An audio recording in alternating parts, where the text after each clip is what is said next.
I have a dream. It's a phrase recognised around the world, and it comes from one of the most famous speeches ever made. In fact, it helped change the course of history. And the person who said it was this man right here, Martin Luther King Jr. But let's go back a bit to 1929 in America, where he was born. Things were very different back then. The country had laws to separate black people and white people. This was known as segregation.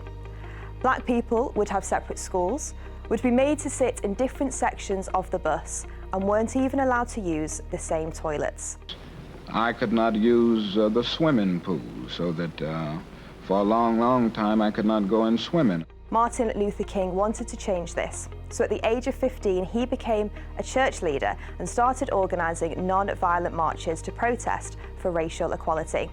And in 1963 he gave his famous "I Have a Dream" speech, where he spoke passionately about how difficult life was for black people in the US and demanded the unfair treatment to stop.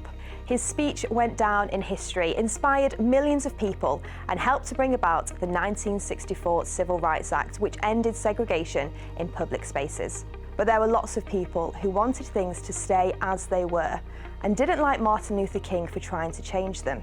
In particular, white supremacists believed that white people were better than everyone else, and Martin Luther King was shot by one of them in a motel in Memphis in 1968.